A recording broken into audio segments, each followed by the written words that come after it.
Kenapa Turki? Karena Turki ini menarik. Menariknya apa, teman-teman? Nah, ini mungkin ada yang belum tahu, ada yang sudah tahu, ada yang sudah familiar ya. Jadi, Turki ini punya beasiswa yang langsung diberikan, digawai oleh Kementerian Pendidikan Turki. Jadi, kalau di Indonesia itu Diktinya lah ya. Nah, kalau di Turki ini ada Kementerian Pendidikannya membuat program Turki Busulari, atau disebut aja beasiswa YTB singkatannya. Nah, kenapa beasiswa YTB ini menjadi menarik?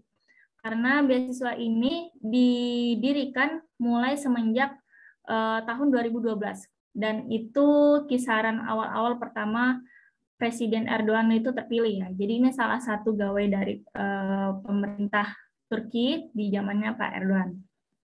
Sebelumnya pernah ada namanya beasiswanya, cuma masih kurang terkenal ya, terkenal YTB yang sekarang. Nah, sekarang udah diganti namanya menjadi YTB dan lebih luas lagi jaringannya. Dan yang menariknya adalah YTB ini diperuntukkan untuk seluruh negara selain daripada Turki itu sendiri. Jadi selama berstatus asing, ya, warga asing selain warga Turki, termasuk kita Indonesia, maka akan berpeluang besar untuk mendapatkan beasiswa YTB ini. Oke. Ini kita langsung kepada tips dan trik. Jadi nanti selebihnya kalau teman-teman ada yang bingung, tanyakan, silakan dicatat dulu, nanti langsung kita diskusikan bareng. Kenapa yang harus diingat ya, YTB ini banyak sekali kuota yang dihadirkan untuk khususnya mahasiswa yang ada di Indonesia. Tapi persaingannya juga ketat. Karena apa? Karena begitu banyak pelamar, namun yang keterima hanya sekitar 10%, 20%. Lumayan ya, terhitung besar sebenarnya. Nah, tapi yang perlu teman-teman tahu adalah bagaimana cara bisa lolosnya. At least sebenarnya ini sudah sering banget dibahas oleh Wardit lainnya. Kalau teman-teman sering nonton YouTube ya, banyak banget yang membahas tentang beasiswa YTB ini. But mungkin ada beberapa hal yang harus teman-teman ketahui lebih detail lagi. Apakah teman-teman masuk kategori yang bisa lolos YTB atau tidak? Ini bisa kita cek dari sini. Yang pertama harus dipahami adalah harus tahu dulu persyaratannya. Karena kalau kita tidak memenuhi persyaratan yang diminta YTB, otomatis itu akan terblacklist secara langsung ya. Jadi walaupun kita daftar ya, kalau nggak memenuhi syarat, kita juga nggak akan bisa lolos. Terus yang kedua harus tahu prosesnya. Prosesnya bagaimana proses seleksi, terus bagaimana cara memilih kampus yang benar ya, sesuai dengan background teman-teman atau passion-nya teman-teman, dan kemudian pengurusan administrasi, dokumen, dan lain-lain. Itu harus teman ketahui. Dan yang ketiga adalah tantangannya. Tantangannya itu seperti pesaingnya gimana nih, kita bisa bersaing dengan teman-teman yang antar daerah, antar pulau, khususnya di Indonesia. Kemudian bagaimana penilaian yang diminta oleh YTB, kemudian bahasa, nih tentu sering banget ditanya masalah bahasa apa nanti yang bakal digunakan pas seleksi dan sebagainya. Terus bagaimana kehidupan perkuliahan di Turki, apakah berat dan sebagainya. Ini harus teman-teman ketahui sebelum akhirnya teman-teman memilih untuk kuliah di Turki. Dan yang keempat, ini adalah rancangan teman-teman ke depan tentang visi, tentang misi teman-teman. Ini erat kaitannya sama letter of intent yang akan teman-teman buat. Nah, dan juga bagaimana studi plan dan career plan ke depannya untuk teman-teman. Kenapa harus?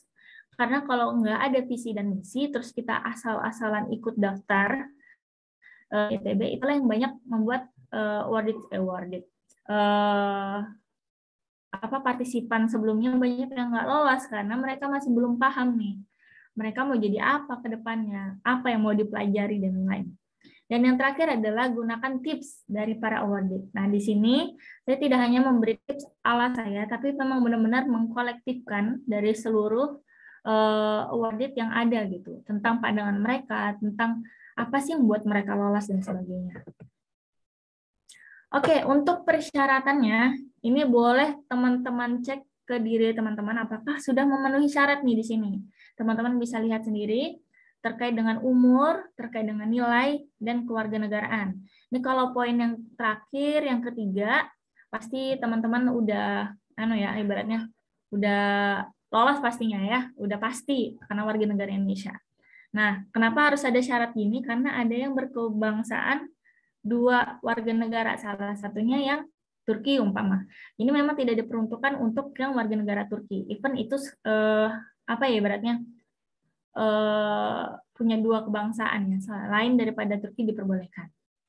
Kemudian nih umur. Jadi kalau seandainya sudah lewat dari 21 tahun, maaf sekali, mungkin dari awal ini sudah siap-siap untuk menerima kenyataan untuk tidak bisa ikut beasiswa ini. Mungkin ada beasiswa lain yang bisa lewat dari umur atau tanpa syarat umur. Nah, kalau YTB sendiri dia punya syarat umurnya. Kemudian untuk yang S2 begitu juga dan S3 ya. Jadi silakan maksimal ini artinya tidak boleh lebih dari 30. Jadi kalau saat ini umurnya 30 berarti masih bisa daftar S2. Sampailah di titik di mana umurnya itu masih 30 pada saat pengumuman. Nah, kalau selepas pengumuman tiba-tiba 31 umurnya, nah itu nggak masalah gitu. Selama belum genap umurnya 31 tahun. Kemudian untuk nilai. Nah, nilai ini bisa teman-teman lihat 70% ini diambil dari nilai rata-rata sekolah. Kalau sekolah teman-teman nilai rata-ratanya itu 100, maka minimalnya adalah 70. Ya, jadi kalau 70 ke bawah, maaf-maaf tidak bisa ikut beasiswa ini. Tapi kalau 70 ke atas diperbolehkan. Dan untuk S3 dan S2 itu minimalnya IPK-nya 3. Nah, kalau di bawah 3, mohon maaf, kemungkinan tidak bisa diterima. Nah, bagaimana yang ingin ngambil kuliah kedokteran atau mengambil kuliah keperawatan atau farmasi atau dokter gigi, minimal syarat nilainya adalah 90. Jadi nilai rata-rata umpama 100, jadi minimalnya harus 90 ke atas. Tidak boleh ke bawah, karena kalau ke bawah mengambil jurusan itu, mohon maaf, tidak akan bisa diterima. Oke, mungkin itu untuk persyaratannya. Silahkan dicek ke diri teman-teman apakah sudah memenuhi kualifikasi atau tidak. Kalau memenuhi, maka silakan lanjut ke tahap berikutnya. Nah, proses. Jadi di YTB ini terhitung seleksi beasiswa yang paling mudah menurut saya. Ketimbang harus ikut yang Chevening, Fulbright, atau KGSP, atau AAS. Walaupun sebenarnya masing-masing punya tantangannya tersendiri. Tapi YTB kenapa terbilang mudah? Karena dia hanya melewati 2 proses. Dan setelah dinyatakan lulus, teman-teman tidak perlu harus mencari atau melamar ke universitas yang teman-teman mau, karena sudah difasilitasi oleh YTB. Jadi, bentar-bentar ini artinya bersuara.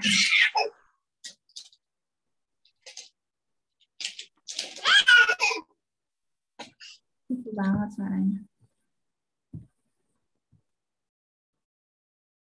Oke. Nah, untuk seleksi yang tadi ya, jadi kalau seandainya mau milih-milih kampus, udah nggak perlu harus diri sendiri gitu, karena tinggal milih aja apa yang ada di aplikasi YTB. Oke, yang perlu teman-teman ketahui, seleksi berkas sebentar lagi akan dimulai. Bulan Januari hingga Mei nih periodenya. Di mana pada bulan Januari itu udah dibuka deadline selesainya aplikasi, ditutupnya aplikasi itu pertengahan Februari. Ini tanggalnya ya, bisa kisaran tanggal 5 atau 10. Kalau ditutup juga kisaran 15 atau 20. Nah, kalau di 2 tahun terakhir, bahkan 3 tahun terakhir, itu selalu dimulai tanggal 10 Januari. Nah, kalau yang deadline-nya itu biasa 20 Februari. Nah, syukur-syukur kalau ada perpanjangan. Kalau nggak ada, berarti hanya cukup di bulan Februari pertengahan itu udah selesai. Nah, kenapa harus sampai bulan Mei? Karena itulah periode penyeleksian seleksi berkas dari YTB. Jadi kita tinggal berdoa, menunggu, menanti. Kapan pengumumannya? Nah, pengumumannya biasa muncul di bulan Mei. Nah, interviewnya kisaran Mei, Juni, Juli. 3 bulan itu bukan berarti selama 3 bulan itu ya. Tapi karena di seluruh dunia ini banyak, jadi dia akan berganti-gantian. Nih, entah kapan nih sesi untuk yang Indonesia. Nah, jadi biasanya hanya diadakan selama 1 hari atau 2-3 hari kalau banyak. Nah, dan tergantung nih, kalau di tahun saya itu offline. Jadi seleksinya di Aceh dan di Jakarta. Kebetulan saya ngambil seleksinya di Jakarta. Sedangkan yang tahun 2020, 2021, 2 tahun terakhir nih, karena pandemi, mereka melalui Zoom. Nah, jadi online ya. Hanya cukup di rumah, buka laptop, interview gitu. Kisarannya sekitar 10-30 menit, variasi, tidak tetap ya. Kalau seandainya enjoy, interviewernya bisa lama. Kalau seandainya cepat juga belum tentu lulus, ataupun cepat juga belum tentu tidak lulus. Jadi itu tergantung dari interviewnya. Bentar ya, di sini ada Muftis. Saya stop sharekan dulu.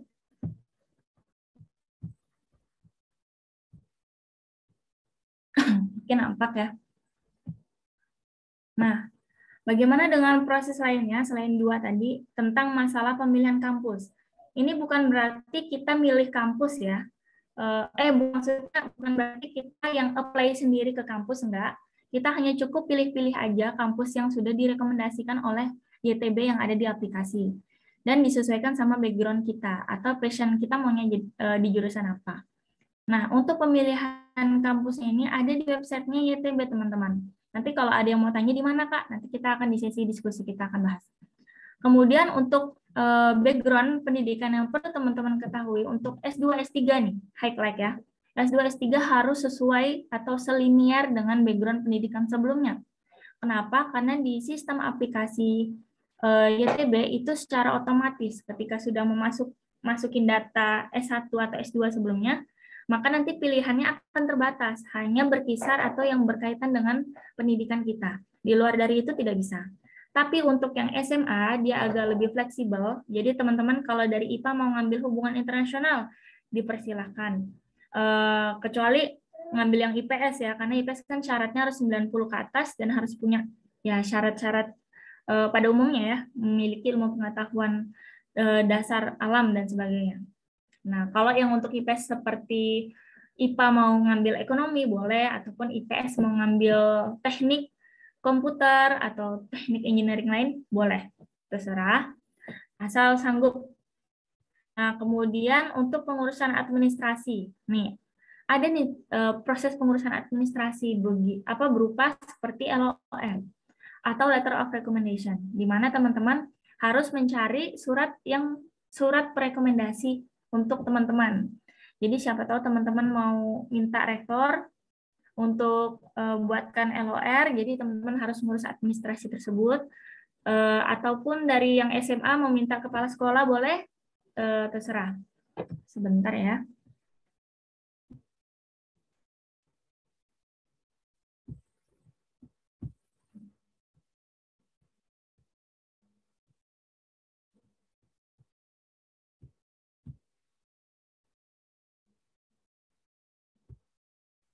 Oke. Untuk tantangan, nah tantangannya apa? Tantangannya itu berupa kuota. Kuota apa nih? Jadi kalau ada teman-teman nanya, Kak, kuota YTB itu berapa sih? Jadi YTB itu sebenarnya tidak membatasi, sebenarnya. Tapi kisarannya ada. Dan ini sudah dilihat dari 4-5 tahun belakangan. Kisarannya tidak lebih dan tidak kurang dari 40-80 orang. Jadi ini tergantung dari pihak YTB-nya, mau ngasih berapa. Kemudian ini bisa kolektif, S1, S2, S3. Oh ya, teman-teman yang perlu teman-teman ketahui, ada yang istimewa di tahun 2021. Kenapa? Karena ada beasiswa ISBD X YTB, artinya dia collab ya. Pemberi beasiswa dari Islam Bank itu kolaborasi sama YTB. Dan itu proses seleksinya mirip-mirip dengan YTB, tapi fee-nya ataupun biaya bulanannya itu berbeda. Jadi dia lebih besar daripada yang YTB aslinya. Cuma kalau yang ISBD dia harus membayar kembali 50% dari apa yang sudah mereka terima, seperti itu. Nanti kalau ada yang mau tanya, silakan nanti kita diskusi. Terus untuk penilaian, yang perlu teman-teman ketahui masalah kelengkapan berkas. Terus keaslian dokumen, ya pasti. Dokumen prestasi. Jadi teman-teman kalau punya sertifikat, entah lomba, entah kepanitiaan, itu dikumpulkan semua mulai dari hari ini untuk persiapan nanti pas mau isi apply aplikasi. Terus LOR dan LOI ini udah pasti ya. Kemudian kemampuan menyampaikan dan menjawab menggunakan bahasa Inggris. So buat teman-teman interview itu tidak pakai bahasa Indonesia, melainkan pakai bahasa Inggris. Walaupun mungkin level bahasa Inggrisnya baru basic ya, ataupun ya intinya ketika berbicara itu saling paham. kita paham pertanyaannya, kita mampu untuk menjawabnya, seperti itu. Dan kemudian masalah bahasa. Nah, ini yang tadi kurang lebih masalah tantangannya bahasa. Kalau yang udah jago bahasa Inggrisnya, yang nggak jadi soal, dan lebih untung ya. Tapi kalau yang mungkin bahasa Inggrisnya kurang bagus, nah ini yang harus teman-teman persiapkan. Dan kalau teman-teman punya kemampuan bahasa Turki, itu lebih bagus lagi. Jadi itu bisa jadi poin plus. Tapi buat teman-teman yang mau ngambil bahasa pengantarnya bahasa Turki. Kalau bahasa pengantarnya bahasa Inggris, maka teman-teman tantangannya adalah wajib menyiapkan sertifikat TOEFL atau IELTS. Nah, jadi kalau nggak pakai itu, kemungkinan besarnya akan ditolak. Nah, ada pun sebenarnya ada yang diterima, cuma biasa yang menerima itu kampus-kampus di kota-kota kecil. Tapi kalau kota-kota besar seperti Istanbul atau Ankara, itu sebagian besar menolak. Jadi harus dilengkapi dokumennya. Kemudian tantangan yang harus teman-teman ketahui adalah kuliahnya tuh gimana gitu. Jadi apa ibaratnya kalau kuliah di luar negeri itu kita lihat tuh nggak cuma enaknya doang, tapi ya gimana susahnya, gimana perjuangannya ya, gimana problematikanya harus teman-teman pahami tentang gimana budayanya, makanannya, terus beda bahasa. Jadi ketika teman-teman nyampe Turki itu udah beda bahasa, bukan bahasa Inggris kan. Nah, terus harus tomer lagi setahun. Dengan konsekuensi berarti ketika di Indonesia teman-teman hanya 4 tahun, di Turki jadi 5 tahun. Ketika di Indonesia hanya 2 tahun, di Turki jadi 3 tahun. Jadi kan lama ya. Tapi itu teman-teman bisa dipertimbangkan. Kemudian untuk peluangnya apa? Ini menjadi tantangan. Tantangan kenapa? Karena ini bisa menambah value teman-teman. Misalnya teman-teman ikut organisasi PPI atau organisasi internasional lainnya. Atau teman-teman bisa ikut program Erasmus. Nah, jadi kalau teman-teman pernah dengar beasiswa Erasmus, itu adalah beasiswa untuk kita kuliah selama 1 semester, atau kita magang selama 1 semester di Eropa. Terserah teman-teman mau pilih negara mana, entah Belanda, Polandia, Jerman, dan lain-lain. Dan ini sangat terbuka lebar, karena kebanyakan yang lolos dari Erasmusnya Turki, itu kebanyakan anak-anak Indonesia. Jadi, kenapa? Mungkin karena kemampuan bahasa Inggris. Jadi ini akan berpeluang sekali buat teman-teman. Terus terkait dengan kerja dan usaha bisnis. Jadi di Turki itu banyak peluang usaha bisnis yang bisa teman-teman jalani gitu. Yang teman-teman misalkan buka just tip atau lain-lain, buka bagasi dan lain-lain. Biasa pekerjaan mahasiswa di sini kayak gitu aja. Oke. Atau yang kerja di KBRI juga ada gitu. KBRI Kedubes Turki ya, Kedubes Turki, Kedubes Indonesia di Ankara. Itu juga banyak anak-anak mahasiswa. Selanjutnya untuk visi dan misi ke depan. Nih, ini yang harus teman-teman buat. Salah satu poin terpenting dari seleksi ini adalah LOI-nya harus cantik.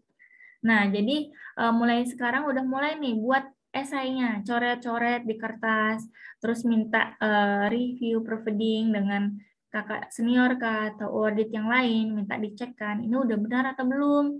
Dan satu lagi pakai bahasa Inggris, jangan pakai bahasa Indonesia ya, karena yang menilai itu orang asing bukan orang Indonesia. Kemudian ya tadi masalah LOI banyak sekali dibahas di YouTube teman-teman bisa lihat. Di situ tentang akademik, tentang social experience, kenapa kuliah di Turki, universitasnya dan jurusannya kenapa milih itu, nanti mau jadi apa setelah lulus. Nah, itu kisarannya. Nanti akan kita diskusikan. Kalau teman-teman mau nanya, dipersilakan nanti dicatat apa yang mau ditanya. Terus ini ya, masalah sama ya, studi plan dan career plan ini berkaitan dengan LOI-nya teman-teman. Jadi memang kenapa saya pisahkan, sebenarnya ini masih satu bagian ya, masih tentang LOI. Tapi studi plan ini akan membantu teman-teman ketika perkuliahan.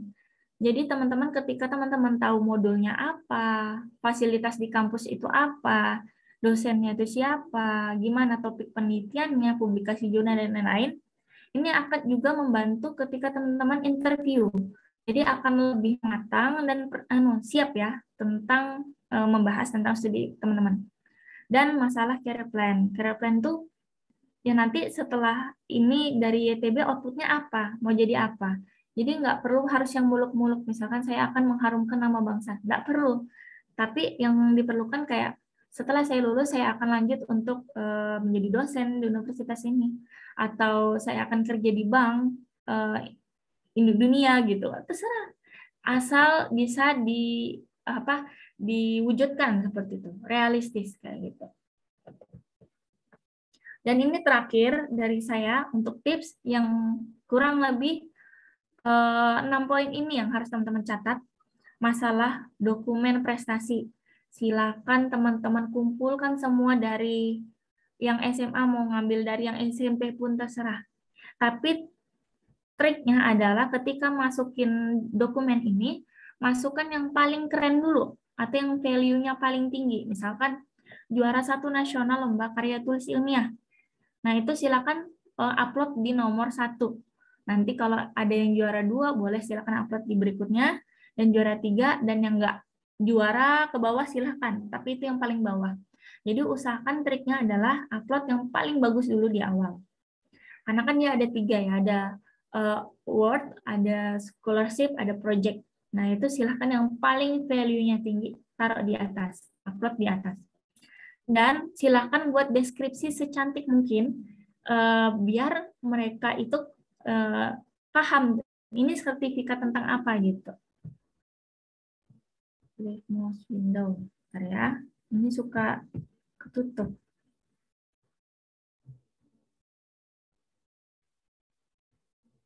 Sorry.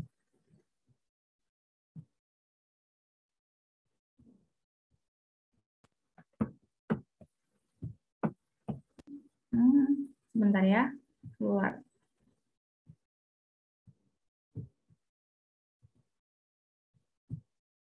Tips forward.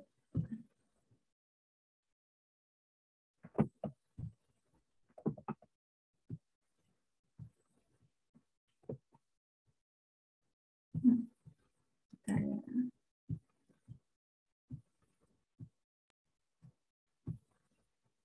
Oke. Bisa gini.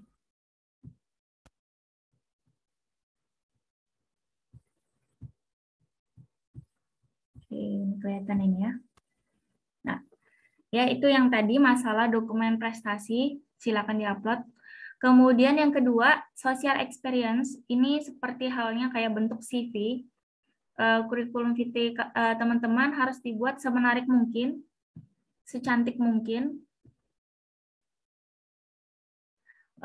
Selain itu juga mungkin buat teman-teman yang pernah bekerja atau magang di perusahaan apa, silakan juga itu nanti dimasukkan ke data yang bagian work experience buat yang sudah bekerja. Kalau buat yang SMA mungkin ada yang belum bekerja, ya nggak masalah. Mungkin pernah magang di komunitas apa, silakan juga boleh dimasukkan yang itu. Kemudian ada juga bagian volunteers atau relawan.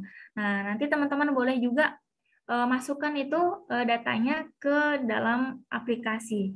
Dan itu kalau bisa memang banyak gitu. Seolah-olah membuat penilaian juri ya, dari pihak YTB itu menganggap kalian itu memang aktif, terutama di bidang sosial.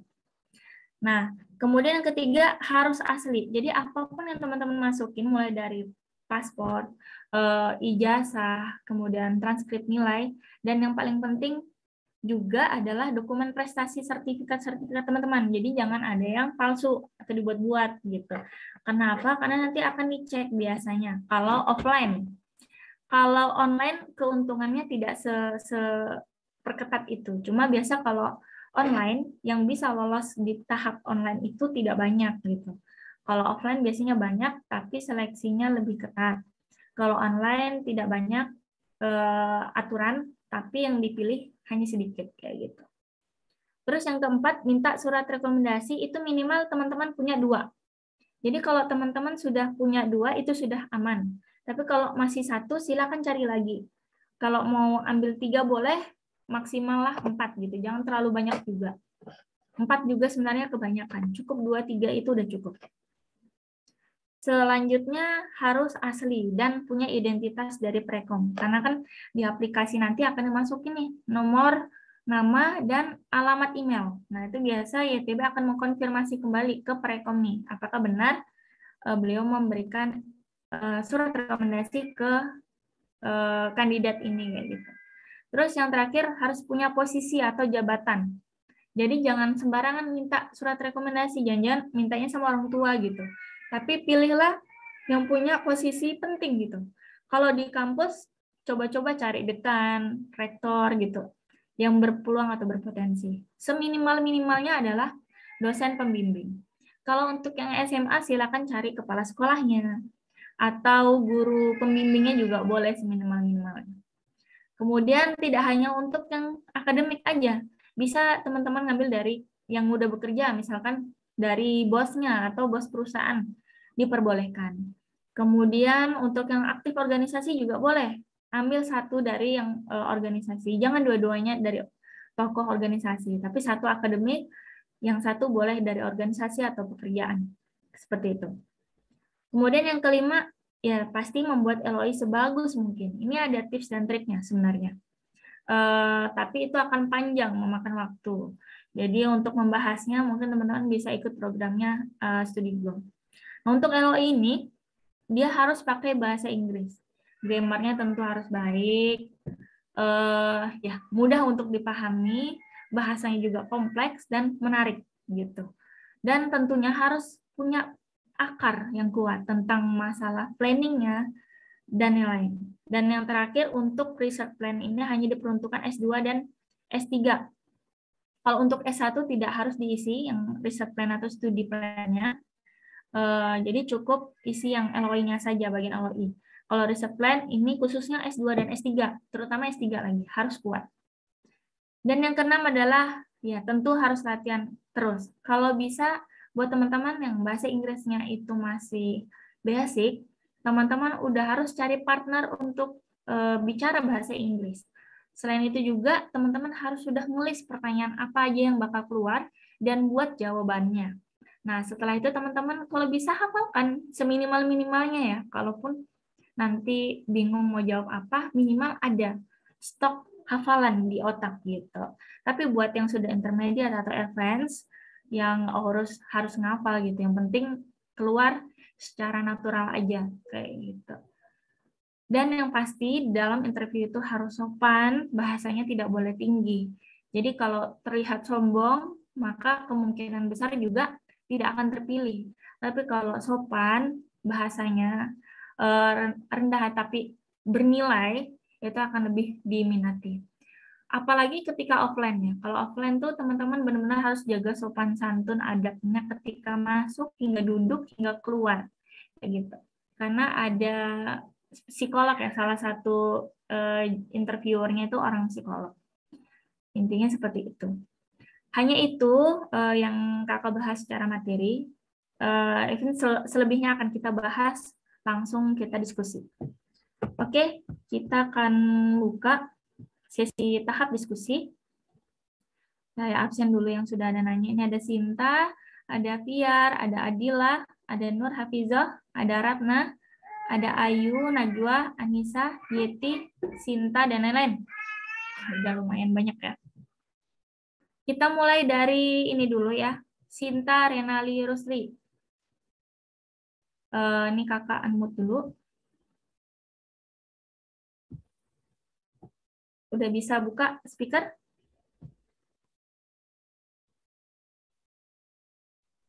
Baik, terima kasih atas kesempatan yang telah diberikan kepada saya.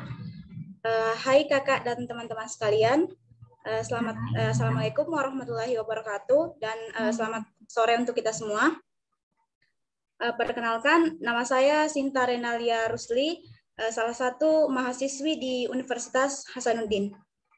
Hasanuddin, Makassar. Betul kak. Insya Allah.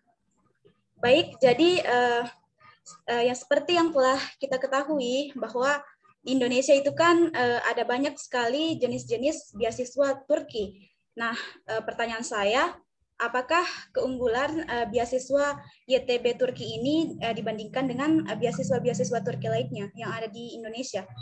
Terima kasih. Sama-sama. Oke, jadi kakak langsung jawab aja ya, jadi takut lupa kalau kakak rampung 3. Jadi yang udah nanya nanti bisa langsung lower hand.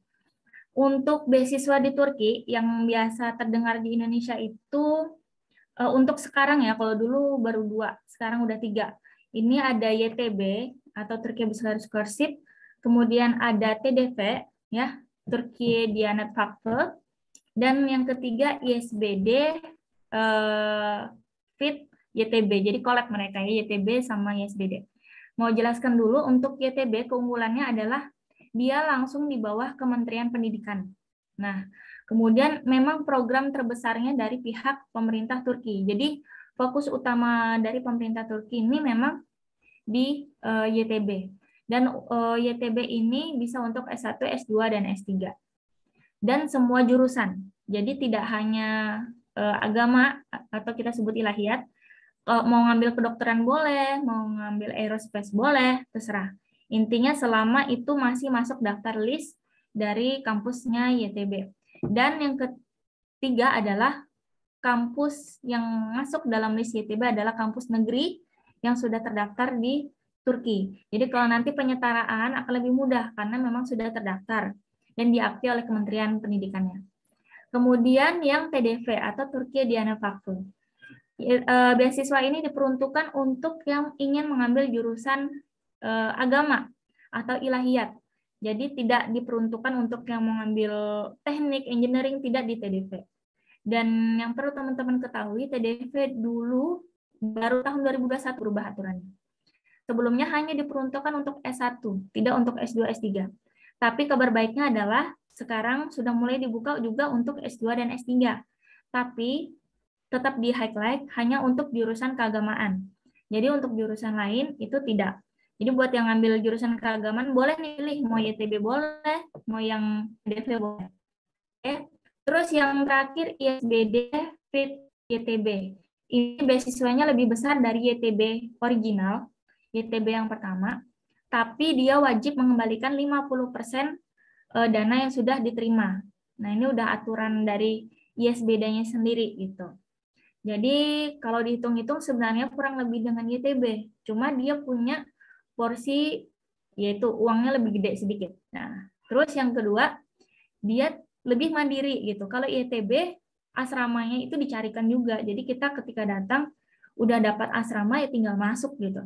Tapi kalau ISBD dia hanya dikasih uang rumah. Jadi nanti ketika sampai di Turki harus cari rumah sendiri. Boleh cari boleh sharing dengan teman-teman yang lain, tapi uangnya memang lebih banyak. Cuma kalau dihitung itu karena harus mengembalikan ya 50% setelah lulus, jadi ya harus pandai-pandai menghemat gitu. Itu 3 beasiswa ya, jadi bisa dilihat plus minusnya seperti apa, tinggal teman-teman pilih. Seperti itu, Sinta.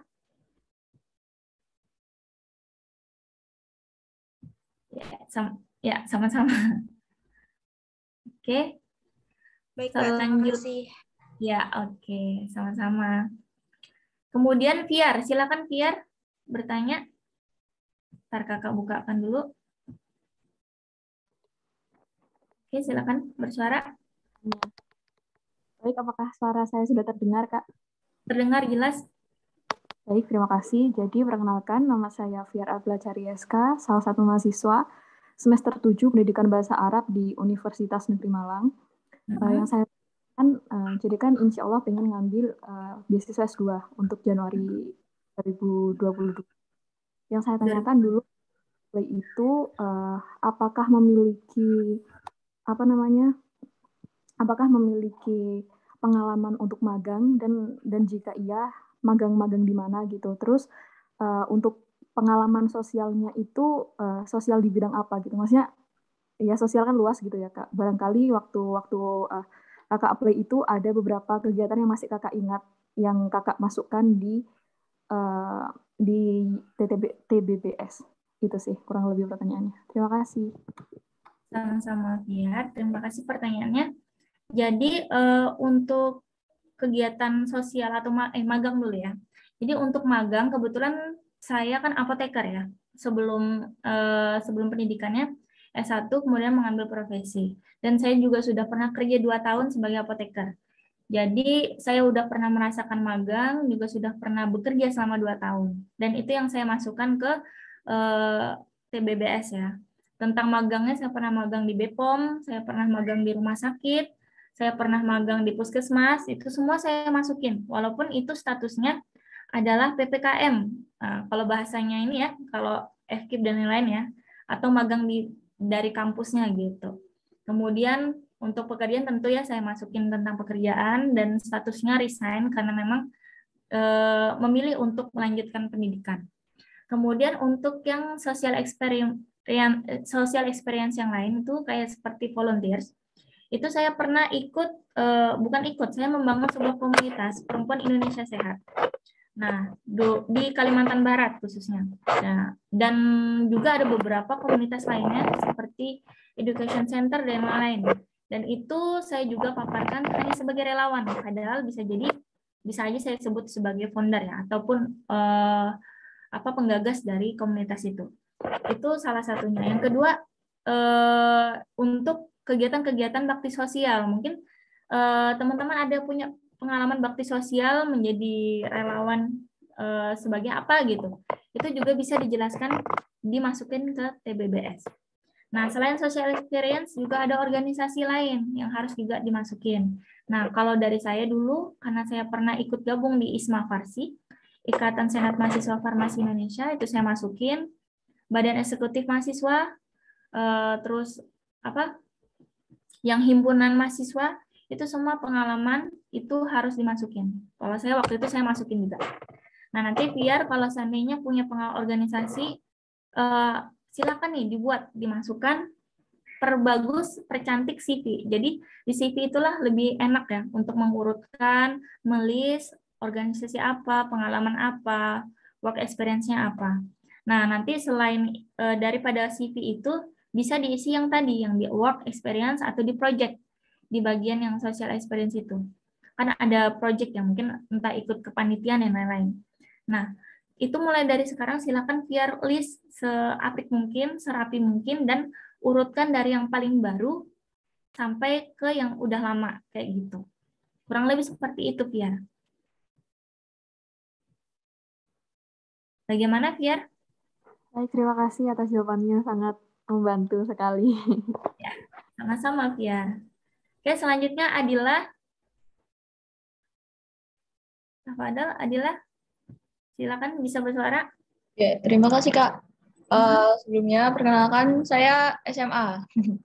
Ya, silakan SMA. Ini ada 4 pertanyaan Kak. Yang pertama, untuk CV, motivation letter, recommendation itu apakah ada format tertentu seperti misalnya Turki ini kan masuk Eurasia ya, jadi ada part Eropanya. Jadi mungkin CV-nya itu ada yang model Europass atau ada template khusus di YTB-nya dan sebagainya. Terus pertanyaan kedua, apakah tadi itu linjur itu disarankan dan apakah bisa dan boleh? Karena saya ini anak IPA, cuma nanti saya rencana ambil jurusan psikologi. Nah, gimana menurut Kakak? Terus yang ketiga, untuk skor-skor tes internasional seperti TOEFL, IELTS, SAT, ACT itu apakah memang diperlukan? Kalau memang perlu, kira-kira skor yang aman itu berapa? Kalau memang tidak perlu, apakah nantinya menjadi nilai plus kalau misalnya dalam seleksi berkasnya YTB gitu? Terus yang pertanyaan keempat, kan nanti ini di YTB-nya ini kan kita boleh milih 12 kampus ya. Nah, dari 12 kampus itu kan nanti pilihan-pilihannya muncul di webnya YTB. Nah, nanti kita pilih satu-satu, apakah ada tips dan strategi tertentu dari kakak sebagai award di YTB sendiri dalam pemilihan kampusnya, misalnya mulai dari kampus top, prioritas, sampai kampus yang istilahnya kampus yang di pinggir kota gitu, maksudnya bukan di pusat kota gitu. Lalu jika dari 12 pilihan kampus ini nanti, kalau misalnya naudzubillah kita tidak diterima di salah satunya, apakah nanti pihak YTB-nya akan menempatkan kita sebagai awardee itu secara acak atau nanti ada ketentuan lebih lanjut atau bagaimana? Terima kasih, Kak. Sama-sama. Ini dapat pertanyaan. Yang kedua tadi apa tadi? Lupa. Bentar ya. Oke, yang kedua tadi apa? Yang kedua tadi, untuk linjur, apakah disarankan atau bagaimana? Karena saya anak IPA, tapi rencana ya linjur ya. Psikologi. Oke, sip. Untuk format CV atau Motlet. Jadi kalau di ITB itu untuk CV ya, saya bahas CV dulu, itu bebas. Terserah teman-teman mau model yang biasa yang banyak desainnya atau yang model AKTS ya, formatnya lebih detail dan lebih simple gitu. Dia turun ke bawah, nanti teman-teman bisa searching. Nah, kalau yang model desain juga intinya buat CV itu maksimalnya 2. Jadi jangan lebih dari 2 gitu. Karena ada batasan memori untuk bisa diupload ya. Jadi tidak bisa memori yang besar gitu. Jadi kalau bisa cukup 1 tertampil semua dalam 1 halaman itu lebih bagus. Kalau memang harus model AKTS kan harus lebih dari 1 halaman ya. Itu juga nggak apa-apa, tapi nggak boleh lebih dari 3. Kemudian untuk Motletnya di YTB ini dia letter of intent. Kalau di beasiswa lain kan dia ada formatnya sendiri dan ada aturan-aturan penulisannya. Kalau di YTB itu dia menulisnya itu langsung di aplikasi TBBS. Dia itu bentuknya kayak menjawab pertanyaan. Jadi ada 1 kolom, misalkan ditanya tentang jelaskan tentang background pendidikanmu, kenapa pilih di Turki, ya seperti itu. Jadi nanti ada 1 kolom, maksimalnya itu 3.000 kata, tidak boleh lebih dari itu. Kalaupun kurang, sekurang-kurangnya jangan hanya simpel jawabnya. Misalkan hanya sekitar 100-200 kata itu jangan. Usahakan lebih dari 200 kata itu lebih baik, karena batasnya kan 3.000. 3.300, nanti boleh dicek lagi. Nah, kemudian untuk yang studi plan atau research plan, tesis mininya, itu sama, juga dimasukkan di situ, langsung ngisi di aplikasinya, dalam bentuk kolom-kolom itu, dengan batasan kata yang harus kita masukin. Jadi sarannya adalah silakan teman-teman bisa nih, buat dulu coretan, atau ketik di Word, nanti habis itu langsung dikopas ke TBBS-nya, kayak gitu. Jadi modelnya memang kayak menjawab pertanyaan. Kemudian untuk link jur, misalkan SMA jurusan IPA, tadi saya bilang kalau mengambil jurusan yang IPS sejenis hubungan internasional dan khususnya psikolog juga boleh gitu. Jadi nggak ada soal. Kecuali yang tadi IPS mau ngambil kedokteran gitu kan, atau yang ilmu kesehatan yang memang ada syarat tertentu, terutama kayak poinnya harus 90 ke atas. Nah, kalau masih kayak psikolog dan lain-lain itu masih boleh. Jadi silakan, karena banyak juga yang ngambil psikolog di Turki ini ya, yang SMA. Terus untuk IELTS, GRE, TOEFL, itu tergantung nih, teman-teman kalau mau ngambil jurusan yang bahasa pengantarnya bahasa Inggris, itu memang wajib memasukkan IELTS atau TOEFL-nya. Biasa TOEFL-nya itu IBT yang diterima. Kalau yang model prediction test gitu nggak diterima. Atau yang ITP, sebenarnya ITP boleh dimasukin, cuma dari pihak kampus biasanya yang merekomendasikannya IBT. Bagaimana cara kita tahu kita dimintanya IBT atau IELTS, terus tahu skornya yang diminta berapa? Kita bisa lihat di sini. Nanti saya akan tunjukkan ya. Sebentar, saya share screen dulu. Oke, ini dia.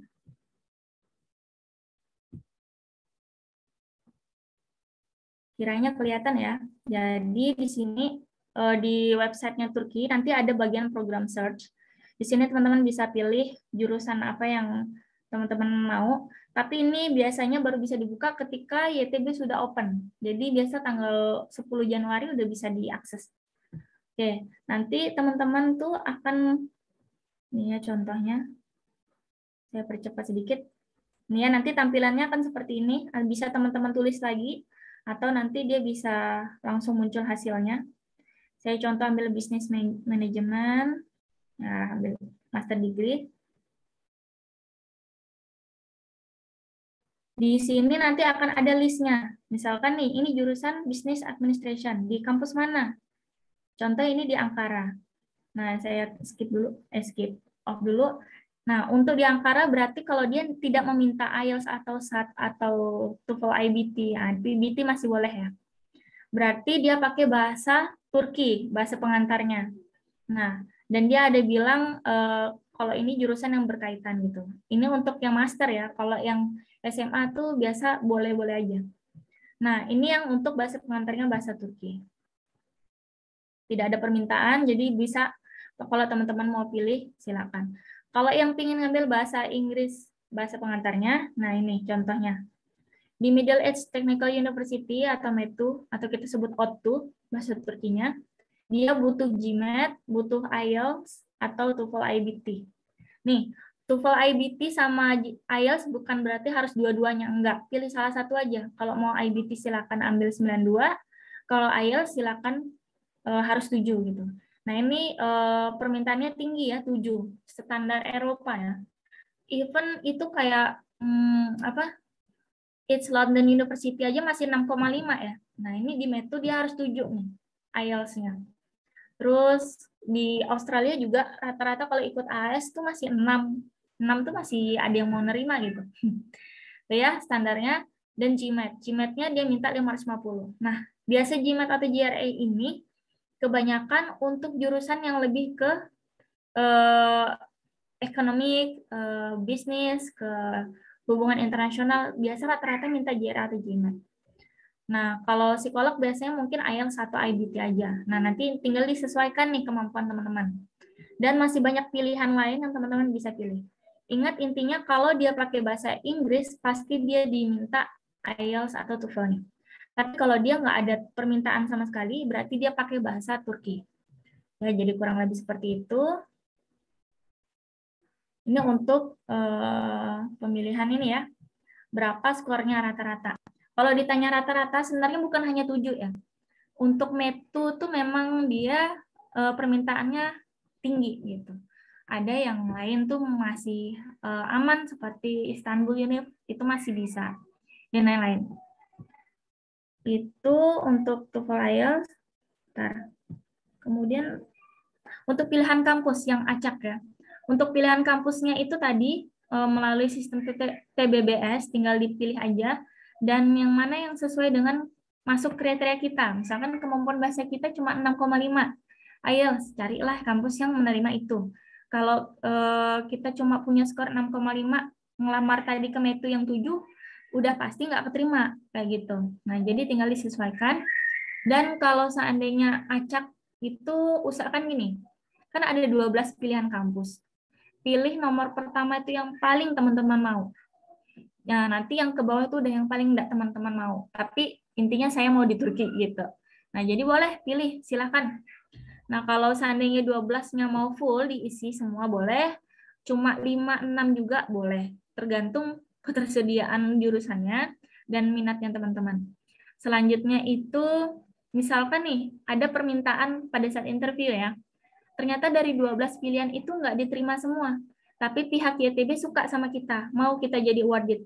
Nah, biasanya itu akan dibolehkan nih untuk boleh nggak saya tempatkan ke kampus yang lain. Nah, nanti kalau kita bilang boleh, kalau offline ya biasanya ada tanda tangan.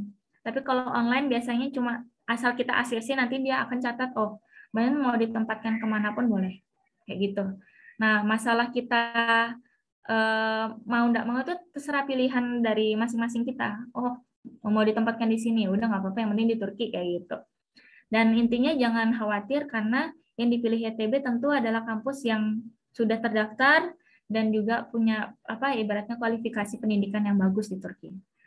Dan seperti itu ya untuk Adilah, ada yang mau ditanya lagi atau ada yang kurang? Oh ya Kak, untuk tadi terima kasih. Oh ya, nanti kan tadi kakaknya bilang untuk pilihan bahasa pengantar. Nah, nanti apakah di websitenya YTB itu akan muncul ya untuk pilihan bahasa pengantarnya, apakah kita mau Turki atau Inggris gitu? Ada pilihan bahasanya. Jadi nanti sebelum masuk yang bagian itu, nanti di bagian My Application, pas ketika kita milih kampusnya, nanti kan ada keluar nih jurusannya apa-apa aja yang masuk ke background kita atau yang kriteria kita. Nanti di situ akan dijelaskan kampusnya, kotanya, terus bahasa pengantarnya apa. Jadi kalau ada yang pakai bahasa Inggris ditulis, nanti akan dikasih tahu dia butuh ini juga gitu. Jadi nggak hanya di bagian program search tadi, cuma nanti bisa dilihat yang di My Application.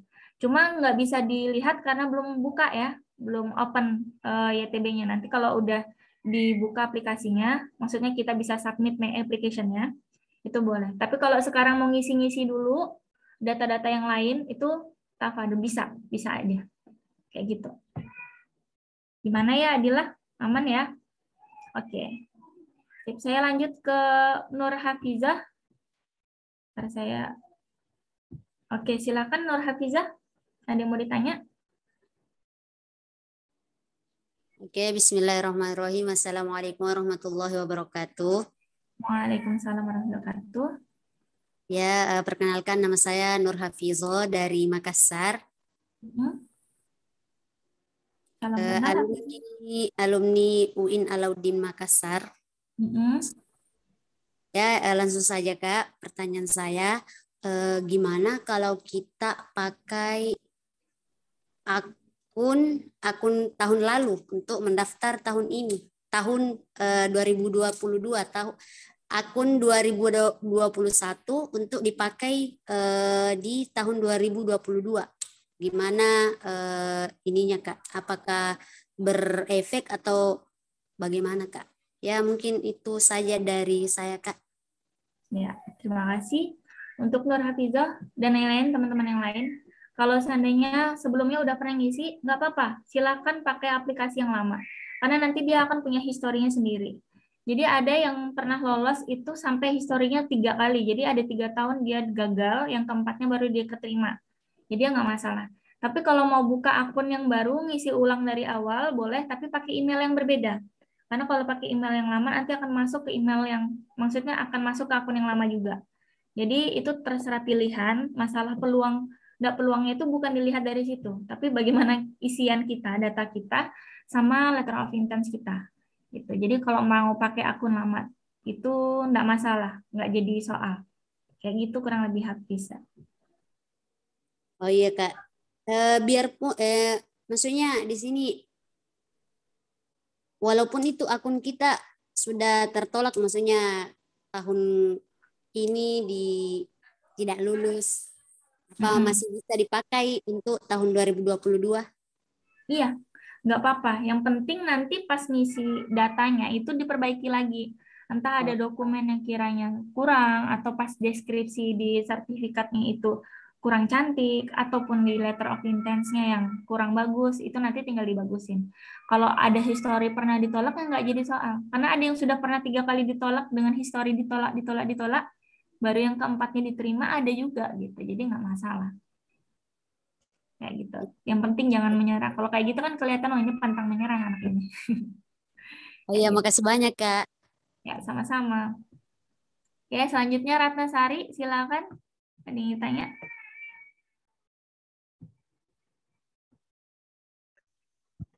Halo, Assalamualaikum warahmatullahi wabarakatuh, Kak. Waalaikumsalam. Silakan Ratna. Suaranya belum masuk, Ratna. Jadi saya lulusan dari mana? Saya akan bekerja, Kak. Suara saya kedengaran, Kak? Oke, sekarang kedengaran. Aman. Oke.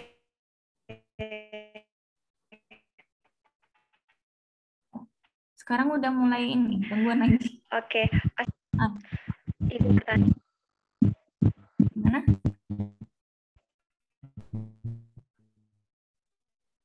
Mau masuk, Ratna, suaranya?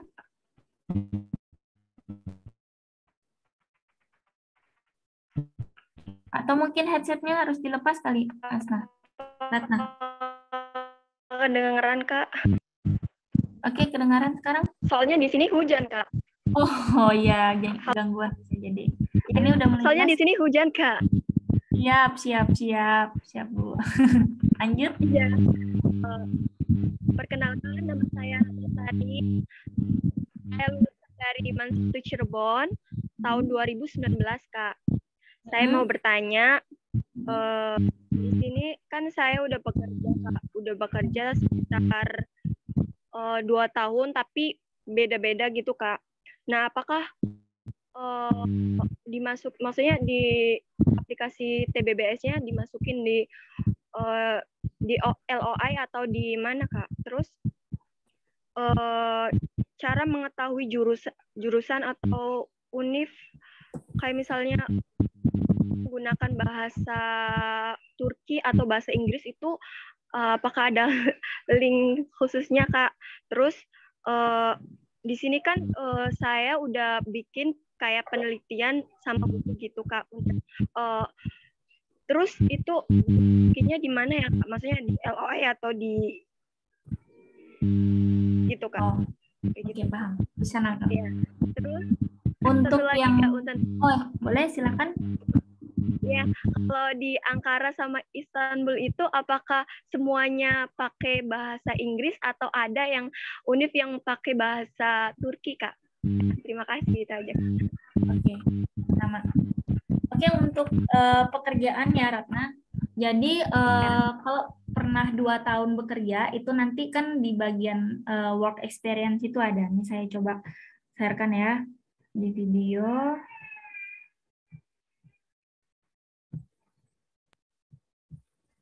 Oke, nanti balik dulu.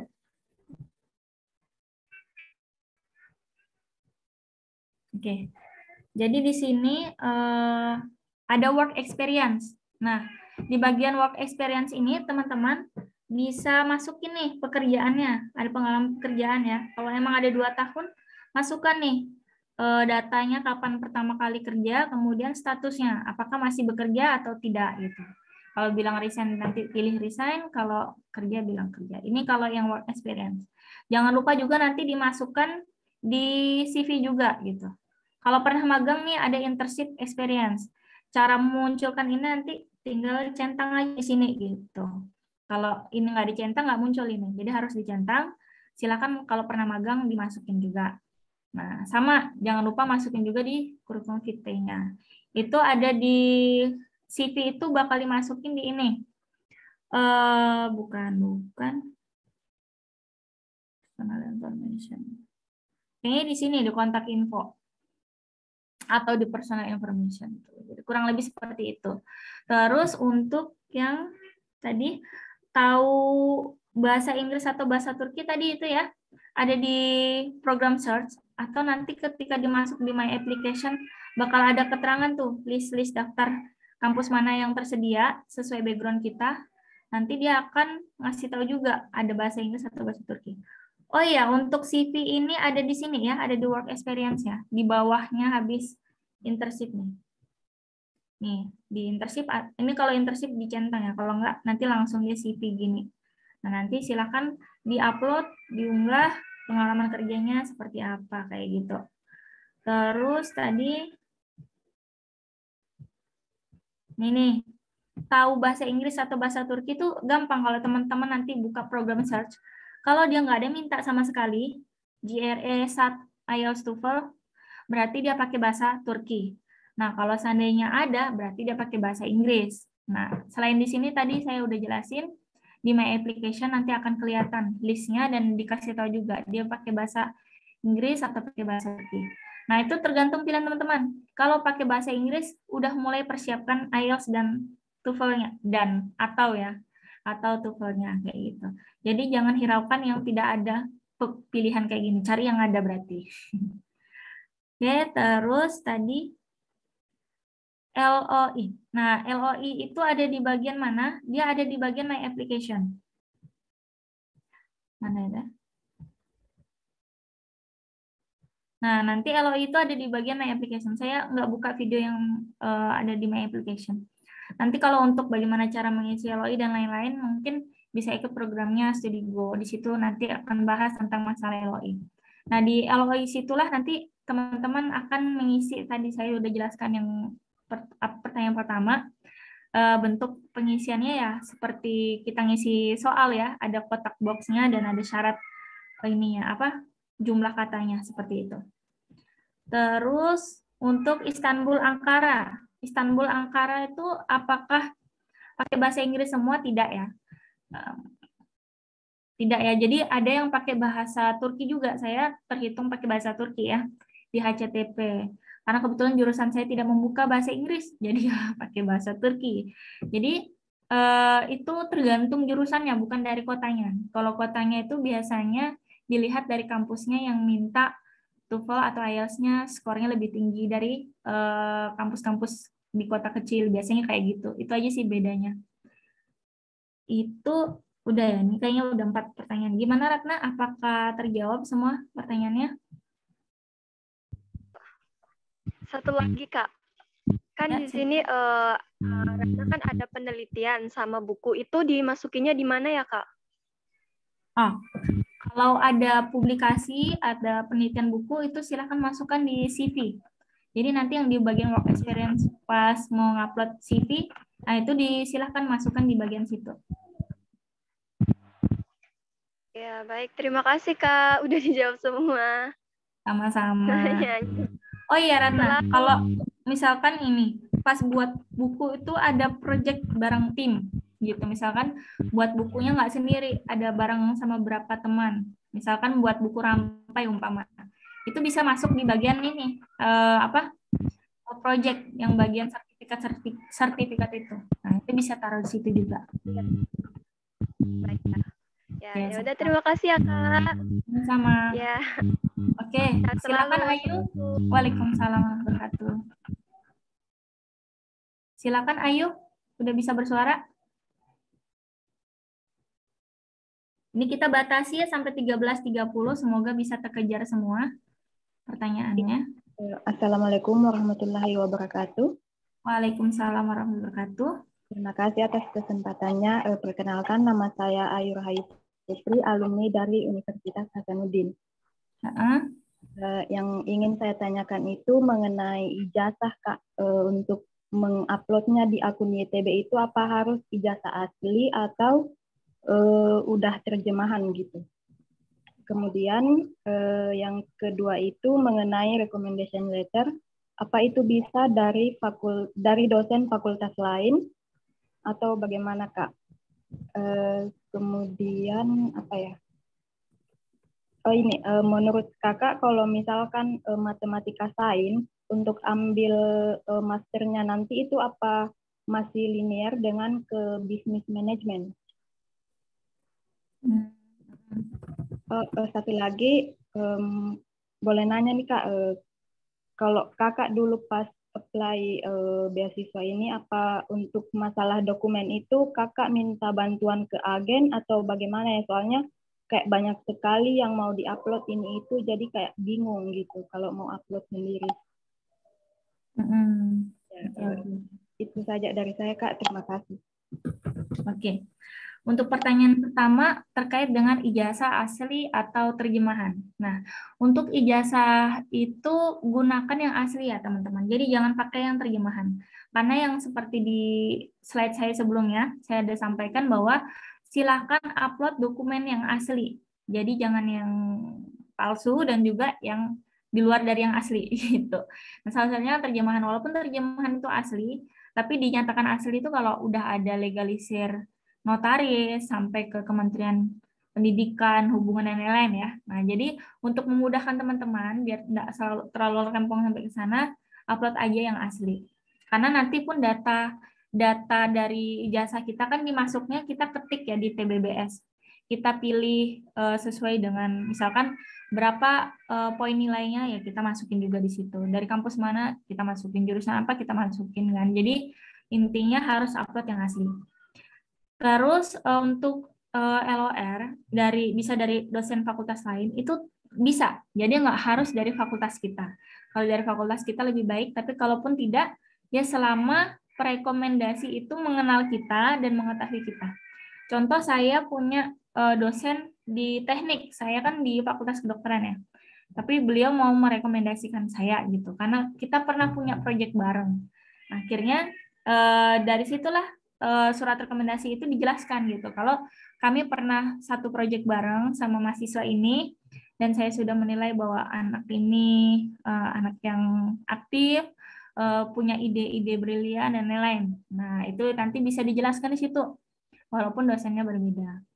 Nah, tidak hanya akademik ya, kalau mau ngambil yang organisasi kayak ketua organisasi juga boleh, mau yang pekerjaan juga boleh. Nah, intinya dua itu, satu harus ada yang bidang akademik kayak gitu. Yang lainnya boleh dari yang lain. Terus untuk MTK Science ke Business Management. Biasa kalau MTK Science ini kan lebih ke apa ya? MIPA ya. Jadi lebih ke science atau lebih ke IPA. Kalau dari misalkan Ayu nih dari S1 mau ke S2, kemungkinan besar mau ke bidang ekonomi kayak business management tuh kayaknya nggak muncul tuh di TBBS kayak gitu. Soalnya suami saya itu fisika science, dulu pernah mau ngambil business management karena passionnya kan memang di bisnis ya, tapi nggak ada muncul. Jadi dia nggak akan bisa dipilih di situ. Jadi intinya harus linear. Untuk dokumen, untuk ke agen, setahu saya agen-agen itu biasanya hanya menyediakan fasilitas pendampingan penyiapan dokumen, bukan penguploadan. Jadi kalau masalah mengupload, mengisi data, itu sebenarnya dari pihak Wordit-nya. Kenapa? Karena YTB sendiri pernah ada buat statement bahwa tidak menerima calo ya. Jadi agen tuh ibaratnya tidak boleh ikut campur dalam pengisian aplikasi. Tapi kalau membimbing, mengarahkan dokumen apa nih yang mau diupload, bentuknya seperti apa, deskripsinya bagusnya dimasukinnya kayak mana. Walaupun sebenarnya YTB tahu nggak tahu ya, tapi dengan pakai agen kita nggak bisa menjamin ya kalau kata dalam deskripsi itu sama atau beda kayak gitu sama yang lain-lainnya kayak gitu. Jadi cari agen yang dipercaya gitu. Kalau memang mau pakai agen, silahkan nih cek dulu track recordnya. Apakah dia pakai sistem dia yang masukin semua dokumen kita, atau dia memang membimbing kita. Nah, kalau yang membimbing itu bagus. Misalnya dia mengarahkan dokumen apa nih yang bisa masuk gitu. Sertifikat apa yang bisa masuk, itu boleh. Itu jadi kurang lebih, ya ayo seperti itu. Untuk 4 pertanyaan. Apakah ada yang mau ditanyakan atau ada yang kurang jelas? Iya nih Kak, untuk yang tadi yang mengenai jurusan, di mana ya kita bisa lihat apakah memang dari matematika sains kita nggak bisa melanjut ke bisnis manajemen? Maksudnya setelah mengisi semua data atau bagaimana? Ya, jadi ketika Ayu, Pak Mat, dan teman-teman lainnya ingin ngisi, sudah selesai isi data, nanti ada bagian yang di My Application yang paling bawah, selain di bawahnya Turkey Experience ya, di bawahnya kan ada My Application. Saat ini kan tidak bisa dibuka atau diisi ya. Kenapa? Karena baru bisa dibuka atau diisi pas sudah open. Nah, nanti ketika teman-teman klik, ketika udah buka kan diklik, nanti kan ada beberapa sub bagian yang harus diisi lagi di situ. Salah satunya ada LOI, LOR, dan pilihan preference jurusan. Nah, nanti ketika teman-teman pilih di bagian sub preference di situ, nanti langsung akan muncul tuh tulisan data-data atau urutan-urutan kampus dan jurusan yang menyediakan jurusan itu, dan beserta ada bahasanya, kotanya di mana kayak gitu. Dan itu sesuai dengan data yang kita masukin sebelumnya yang di education history atau education information di situ. Kalau kita masukinnya matematika science, pas dibuka tuh pasti nanti munculnya lebih ke education. Entah manajemen education atau tentang matematikanya lagi, tentang pengelolaan peningkatan kurikulum dan lain-lain, itu biasanya nggak jauh-jauh dari situ. Nah, jadi ya kurang lebih seperti itu, Ayu. Bagaimana? Bentar, saya unmute dulu. Oke, aman? Iya Kak, baik. Terima kasih atas jawabannya, sangat memuaskan.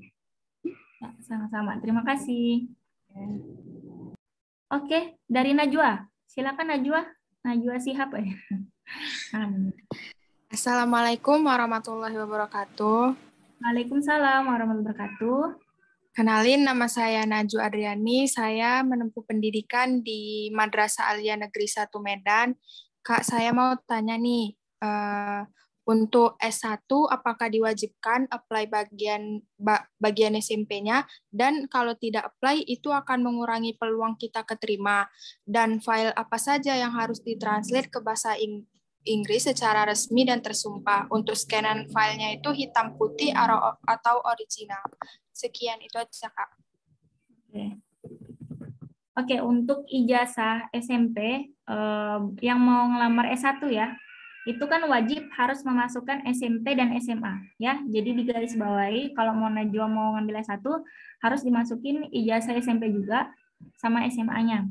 Nah, kalau yang ngambil S2, S3 mau diisi SMP boleh, nggak diisi juga boleh, tapi yang wajib SMA-nya kayak gitu. Jadi harus 2 pendidikan sebelumnya yang wajib diisi. Kalau S1 harus wajib isi SMP SMA, kalau S2 harus wajib SMA dan S1, kalau S3 harus isi SMA, S1 dan S2 kayak gitu. Kalau S3 wajibnya SMA juga karena nggak akan bisa ngisi S1 kalau SMA-nya nggak diisi kayak gitu. Jadi tetap harus diisi ya Najwa. Terus untuk dokumennya harus yang asli, jadi nggak harus ditranslate ya teman-teman. Tapi kalaupun teman-teman mau translate juga terserah, tapi sebenarnya cukup yang asli saja, yang original saja. Dan scan-nya jangan hitam putih, tapi yang sesuai dengan aslinya. Jadi yang berwarna ala-ala gimana sih asli bentuknya gitu. Jadi jangan diubah-ubah warnanya. Sesuai hasil bentuk scanan aja. Nah, seperti itu. Jadi lebih simpel ya, lebih mudah. Jadi nggak perlu teman-teman harus translate, terjemahkan sana-sini, kayak gitu. Jadi kurang lebih seperti itu, Najwa. Baik, Kak. Terima kasih. Jawabannya sangat membantu. Masih ada 5 menit lagi. Yeti, silakan pertanyaannya ajukan.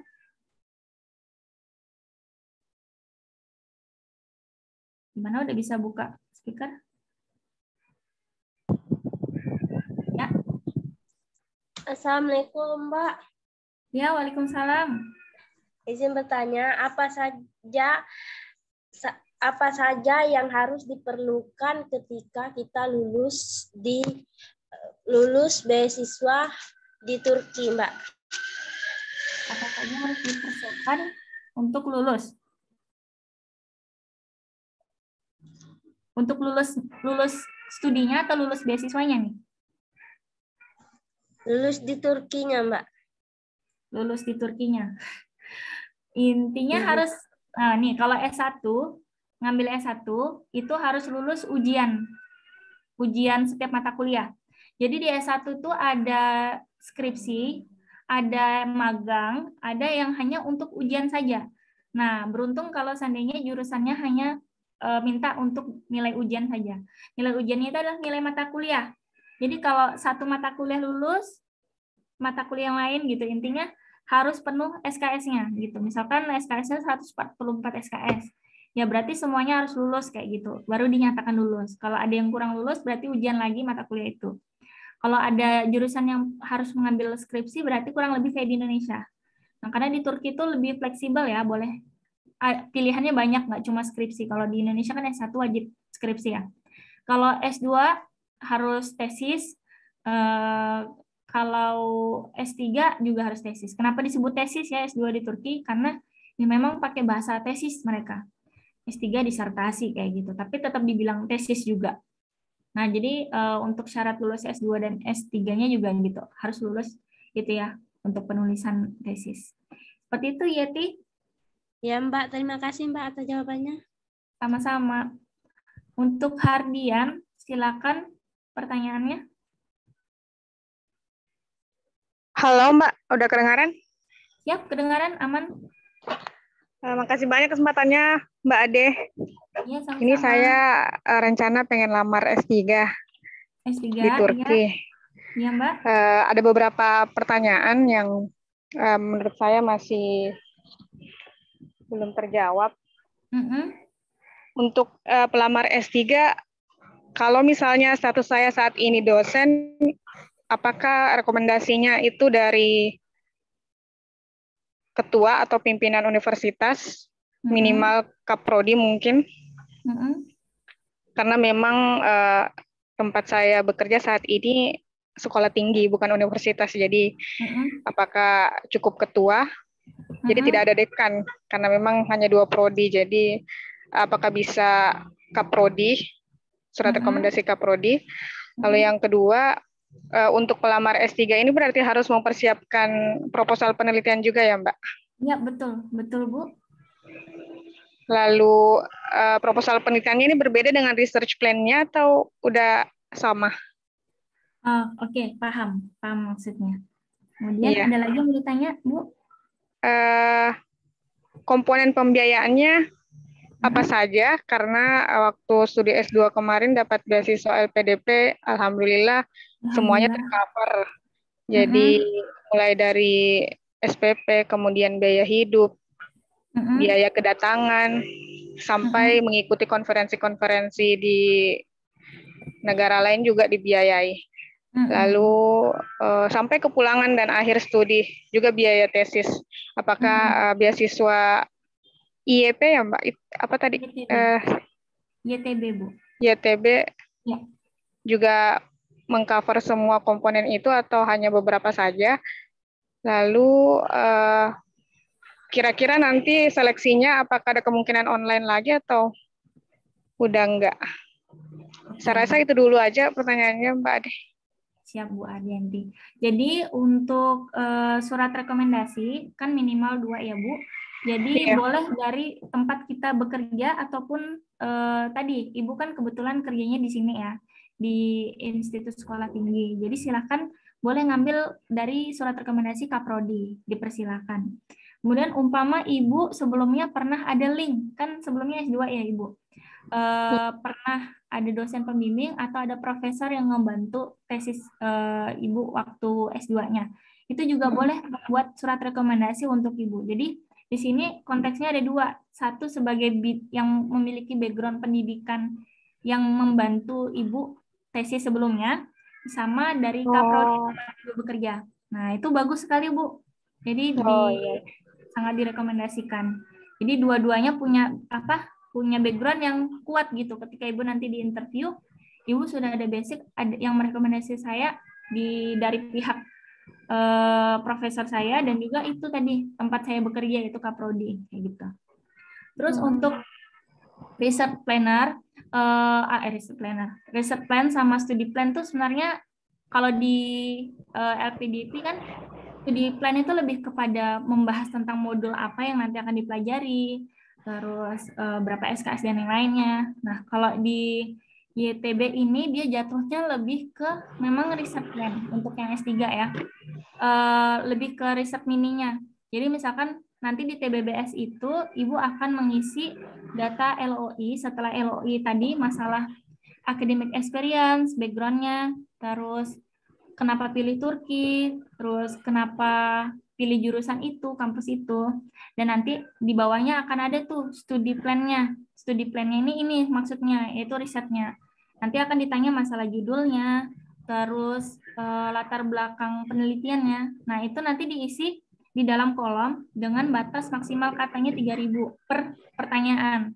Misalkan pertanyaan pertama masalah judul, kedua masalah yang tadi latar belakang, terus metodologi, terus hipotesis juga masuk sampai ke ini bahan penelitiannya kayak gitu. Kemudian itu untuk yang risetnya. Jadi masalah apakah nanti yang dimasukin itu akan sama ketika kita akan kuliah, nggak masalah Bu kalau beda. Jadi kalau Ibu masukin tentang topik ini nanti pas kuliah ternyata berubah, itu tidak jadi masalah karena kan kita disesuaikan lagi dengan dosen pembimbing yang ngebimbing kita ya, mau ngarahkan kita seperti apa. Intinya kita udah ada basic ketertarikan kita, interest kita di studi apa kayak gitu. Kemudian untuk tuition fee dan lain-lainnya apa aja yang di cover, YTB terhitung ini komplit juga ya Bu. Bedanya sama LPDP mungkin lebih ke nominal aja ya. Kalau LPDP lebih besar gitu. Nah, kalau YTB itu untuk masalah biaya bulanan, untuk S3 itu 1.800, itu saku bulanannya. Kemudian nanti ada uang rumah. Uang rumahnya itu 550. Mohon maaf, sekarang udah naik kalau nggak salah 700. Nah, jadi tetap ada uang rumah juga ada, uang saku bulanan ada, terus untuk biaya kuliah kan sudah di cover ya sama pemerintah, jadi nggak perlu mikirin semesteran dan lain-lain. Terus uang akomodasi PP kita berangkat pertama kali hingga pulang kembali ke Turki itu di cover. Asuransi kesehatan juga di Turki ditanggung sama pemerintah. Kemudian sama masalah pembuatan ikamet. Jadi ikamet kita itu hanya bayar sedikit saja, nggak sebanyak pada umumnya, karena kan Orange ya. Jadi kalau nggak salah cuma bayar 100 tele. Jadi kalau sekarang mungkin cuma 100 ribuan, jadi nggak banyak keluar. Kemudian sama ini ada tanggungan akomodasi. Jadi kalau normalnya kita transportasi kita harus bayarnya 3-4 tele, kalau kita mahasiswa kita cukup 1,5 tele, dan itu udah masuk apa ibaratnya ya, sebenarnya nggak masuk dalam beasiswa ya, emang itu plusnya ketika kuliah di Turki gitu. Jadi kita ada beberapa bagian yang kita tercover dari situ kayak gitu. Cuma mungkin kalau yang model kayak risetnya, dana risetnya itu kita harus apply lagi, Bu. Jadi di YTB itu ada buka, Ibu juga bisa cek di Instagram, ini lagi buka research scholarship. Jadi beasiswa scholarship yang diberikan selama 6-1 tahun, kita apply lagi. Kelebihannya ketika kita jadi award di YTB, kita akan langsung bisa dapat. Nah, jadi ketika kita ngajukan, nanti kan ada presentasi masalah tesis kita, riset kita, nanti itu bisa cair dari situ, Bu. Jadi ada dana khususnya untuk penelitian. Nah, kalau untuk seminar, kalau LPDP kan ada ya tercover tuh untuk kita seminar ke luar negeri.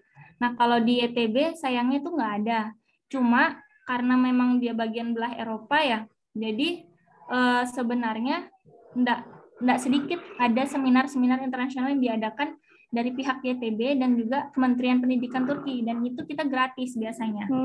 Nah, jadi kita bisa langsung secara tidak langsung tanpa harus mendaftar, emang udah didaftarin sama pihak YTB, tinggal kita mau datang atau enggak aja. Terus kalau kita mau ngambil Erasmus, mungkin Ibu udah juga pernah dengar, kalau ada beberapa beasiswa lain kan tidak boleh menerima beasiswa lain ya. Tapi kalau YTB khusus untuk Erasmus kita boleh, Bu. Jadi kalau Ibu mau ngambil di tahun ketiga, mau kuliah di Manchester umpama, dapat beasiswa dari Erasmus Mundus, boleh, Bu. Jadi Ibu boleh apply, nanti beasiswa YTB-nya skip dulu, nanti akan cair setelah nanti kita kembali dari Eropa, dari Erasmus itu. Tapi kita tetap bisa dapat dana dari Erasmus. Kayak gitu sih, Bu, kurang lebih. Kebanyakan banyak awarded YTB juga ngambil Erasmus, Ibu. Kayak gitu. Syaratnya apa ya, Mbak? Ini syarat kemampuan bahasanya IELTS apa yang umumnya diminta IELTS kayaknya? Jadi kalau pakai bahasa pengantarnya bahasa Inggris, kita pakai, kalau di Turki itu IELTS atau TOEFL IBT. Kebanyakan IBT, bisa juga PBT, tapi kebanyakan IBT. Nah, itu bisa aja, Bu, terserah Ibu kalau mau ngambil yang IELTS boleh, pasti diterima gitu. Dan standarnya biasa 6,5 sampai 7, Bu. Kalau ITP nggak keterima kayaknya. ITP ya, ITP lebih ke Indonesia punya, sama prediction test juga yang biasa juga nggak diterima, Bu. Jadi kalau bisa ngambil yang itu, Bu, IBT atau IELTS. Kalau program yang tadi Mbak Ade sebutkan yang 1 tahun dulu itu khusus untuk belajar bahasa Turki atau gimana ya, Mbak? Iya, jadi YTB itu ada mengcover 1 tahun khusus bahasa Turki. Kalau yang pakai bahasa pengantar bahasa Inggris, ada beberapa kampus yang mengelobi untuk langsung kuliah, jadi nggak perlu harus pakai Tomer. Itu biasa Ankara Unit yang langsung aja kuliah, nggak perlu Tomer. Tapi ada beberapa kampus yang mewajibkan tetap harus Tomer dulu, kayak HCPP itu dia wajib Tomer dulu meskipun dia pakai bahasa Inggris nantinya. Tapi ya nggak jadi soal gitu, karena apa? Karena ada kemampuan tambahan kan, jadi bahasa ketiganya gitu. Dan ketika kita kehidupan juga kita jadi ngerti bahasa Turki. Cuma memang yang nggak dipakai pas kuliah kayak gitu. Nah, kalau kita ngobrol sama pihak-pihak kampus pakai bahasa Turki itu, kalau kita mau ke bagian administrasi dan lain-lain itu membantu sekali. Iya benar. Satu lagi Mbak Ade. 2 lagi masih bisa nggak? Ini kalau misalnya lolos di tengah studi, lolos CPNS itu gimana ya? Bisa cuti dulu, Pak? Harus nggak boleh daftar yang lain pokoknya. Nggak boleh daftar. Sebenarnya kalau CPNS banyak sekali, Bu. Nih yang S2, S3. Yang CPNS mereka rata-rata cuti. Oh, diizinkan pihak beasiswanya ya? Bukan, maksudnya dari cuti dari CPNS-nya. Oh, cuti dari CPNS-nya malah buat studi ya? Iya. Karena kan mereka Berarti kalau di tengah studi nggak boleh ikut seleksi kerja ya yang lain?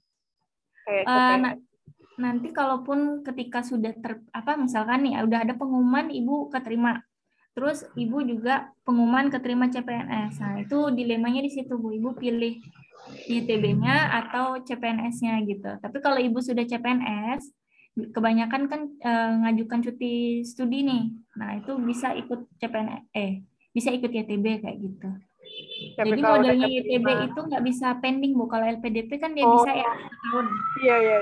Nah, kalau YTB tahun ini dia dinyatakan lolos, langsung berangkat. September tuh udah harus di Turki kayak gitu. Seleksinya kemungkinan online apa offline nanti nih Mbak Ade?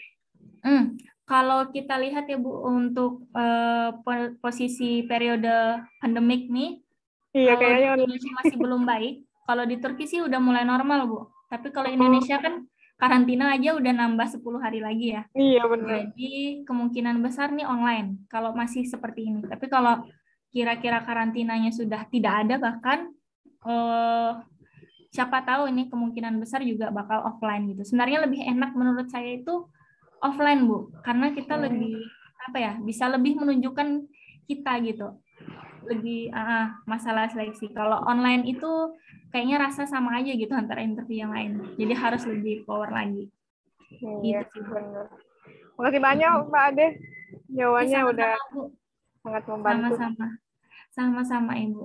Nah, oke. Teman-teman semua, jadi sebenarnya waktu kita tuh 13.30. Ini udah kita lewat 40. Ini saya ada tawaran kepada yang sudah bertanya ini. Saya tidak menutup diskusi ya. Jadi buat Naila, Kak Ali, Kak Katalina, Kak Raffi, Mesa, Harbai Soleha, dan Kak Abdul Gofur bisa langsung chat di grup WA WhatsApp. Nanti akan saya komunikasikan sama adminnya untuk bisa saya jawab pertanyaan yang tertinggal ya, yang belum bisa terjawab di grup ini, di forum ini, karena waktunya sebenarnya saya mau lebih lama lagi, mau sampai 2-3 jam, cuma ya kita masing-masing pasti punya kesibukan, dan di sana juga takutnya sudah kena waktu sholat ya, jadi kita tutup dulu untuk kegiatan webinar kita.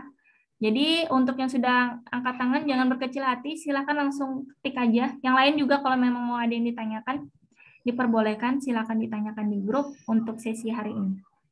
Oke, mungkin itu ya dari saya. Saya mohon maaf sekali, mungkin ada beberapa yang belum bisa saya jawab yang sudah raise hand di sini. Insya Allah janji saya jawab di grup WhatsApp-nya atau di grup yang sudah disediakan admin. Oke, saya akhiri dulu acara webinar kita hari ini. Semoga bisa bermanfaat dan bisa menjadi informasi yang baik untuk teman-teman semua. Dan saya tunggu teman-teman semua yang ada di grup ini untuk bisa daftar di program beasiswa YTB dan kita bisa ketemu di tahun depannya di bulan September. Siapa tahu ada yang di Ankara, nah amin. Nanti bisa ketemu saya di sana. Oke semuanya, saya tutup ya untuk acara webinar kita dengan mengucapkan alhamdulillah. Alhamdulillahirrahmanirrahim. Salam untuk semuanya, salam buat keluarga, sehat-sehat selalu ya semuanya. Saya akhiri, assalamualaikum warahmatullahi wabarakatuh.